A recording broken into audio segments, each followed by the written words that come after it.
Sedang apa adik Najwa? Mengamati tumbuhan.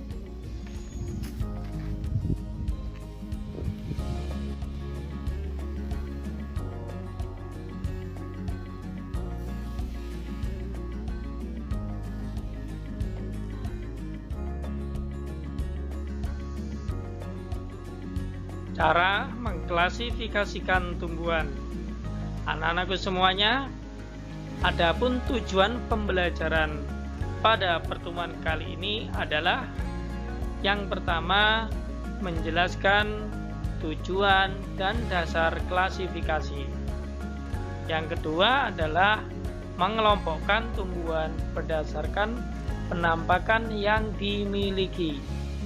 Dan yang ketiga adalah membuat laporan pengamatan tentang cara mengelompokkan tumbuhan. Dalam mengklasifikasikan makhluk hidup, ada hal dasar yang harus kita perhatikan.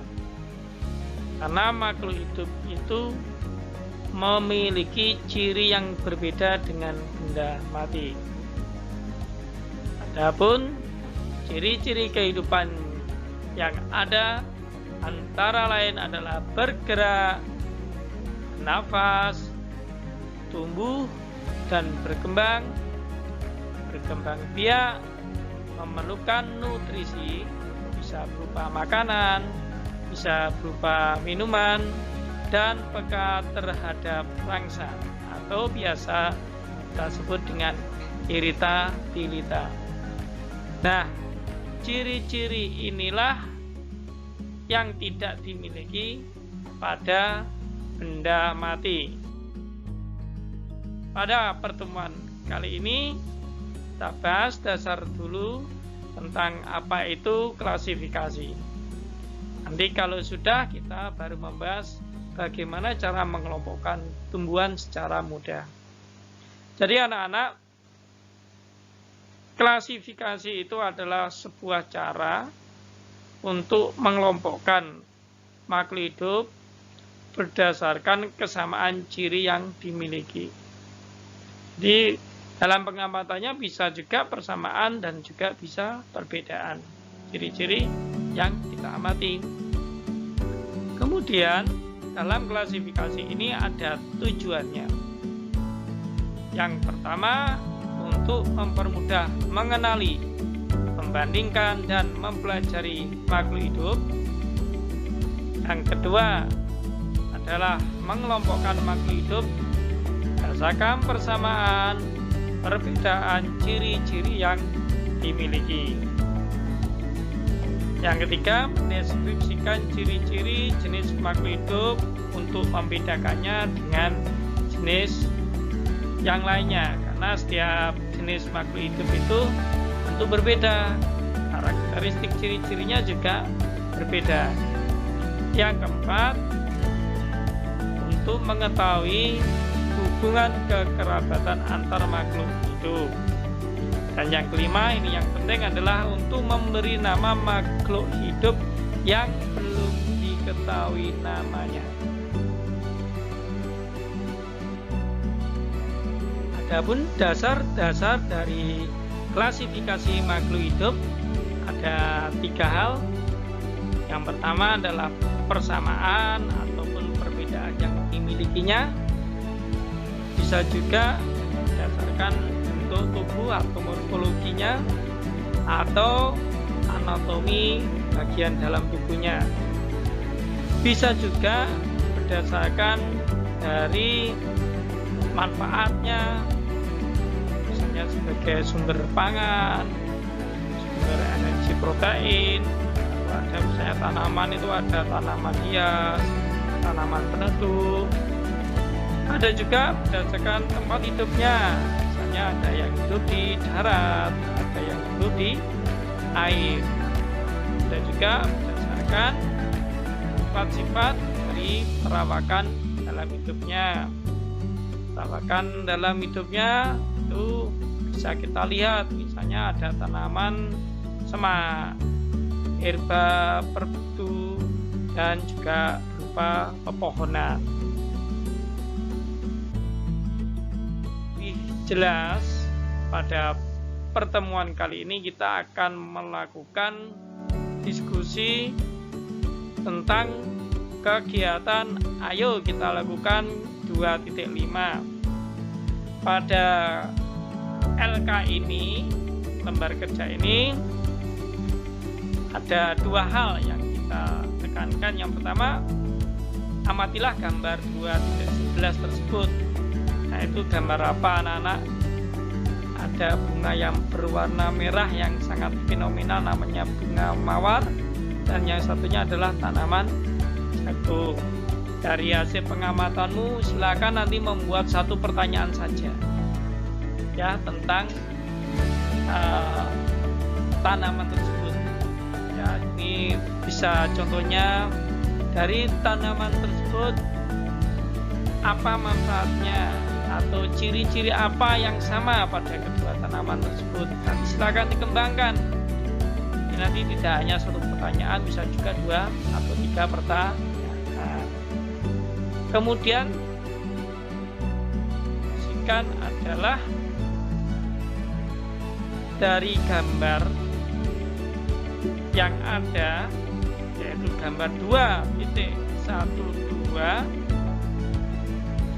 Ada gambar bayam, ini ada gambar kacang, padi, kentang, jeleh, melati, kacang panjang, kamboja, sawi, cemara, ketela, pohon, dan kol. Ini ada gambar yang jumlahnya adalah 12 tanaman ini. Kalian amati anak. Lalu masukkan ke dalam tabel pengamatan. Nanti membuat tabel pengamatan seperti ini. Ya, misalnya tanaman A dalam kelompok tanaman kacang atau polong-polongan, jenisnya ada 2. Kacang tanah gambar B, kacang panjang gambar G. Kita cek ya, gambar B itu apakah betul kacang tanah atau kacang panjang. Nanti kita bisa lihat sama-sama. Kemudian dari kacang yang kita amati itu akarnya bagaimana. Nanti akar bisa diisi, pilih serabut atau tunggang. Batangnya kacang tanah itu bercabang atau tidak, dan daunnya apakah bentuknya menyirip, menjari, atau sejajar. Masukkan ke dalam tabel tersebut dan dilanjutkan untuk kelompok tanaman selanjutnya. Nanti dari kegiatan tersebut, ya, kegiatan pengelompokan tadi secara lengkap, buatlah tabel yang terdiri 4 kolom, ada nama tumbuhan, manfaat, dan kelompoknya. Jadi dari hasil itu dibuat tabel ya, nama tumbuhannya misalnya apa, misalnya ada cemara, manfaatnya sebagai tanaman hias. Nah, kelompoknya apa, kelompok tanaman hias, manfaatnya misalnya seperti itu. Kemudian nanti kalian membuat lab. Ini adalah laporan pengelompokan tumbuhan. Judulnya seperti ini anak-anak. Di laporan harus ada judulnya, dikasih identitas. Yang pertama adalah nama kalian, nama lengkap, dan jangan lupa kelasnya. Lalu dikasih tujuan dari kegiatan ini, yaitu mengelompokkan tumbuhan. Ini nanti membuat pada buku kalian ya, seperti ini formatnya. Kemudian membuat 3 pertanyaan pada gambar tanaman mawar dan jagung tadi ya, terkait pengelompokan tumbuhan. Silakan dikembangkan yang berhubungan dengan tanaman tersebut, ciri-cirinya apa, misalnya kesamaannya atau dari segi lainnya manfaatnya. Ini sudah dikasih contoh, misalnya ciri-ciri apa saja yang dapat kalian amati dari kedua tanaman tersebut. Ini bisa jawabannya apa? Bisa dari bunganya bagaimana, daunnya juga bagaimana, dan seterusnya. Yang pertama tadi, ya, halaman kedua isinya adalah laporan tabel 2.5. Jadi 12 tanaman tadi silakan dikelompokkan. Nanti ada berapa kelompok.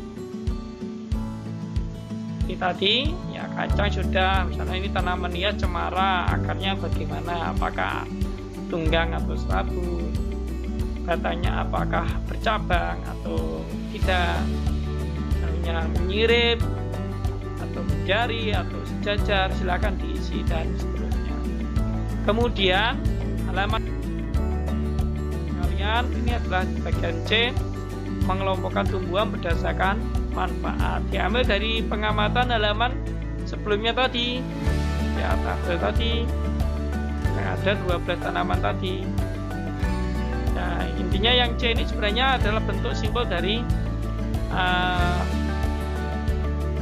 halaman tabel sebelumnya tadi. Nah, itu adalah kegiatan yang harus kalian diskusikan. Jangan lupa pengamatan tersebut dibuat laporan yang baik dan teliti. Baik, anak-anak semuanya tetap semangat. Salam IPA, ilmu pengetahuan asik, integritas, peduli, amanah.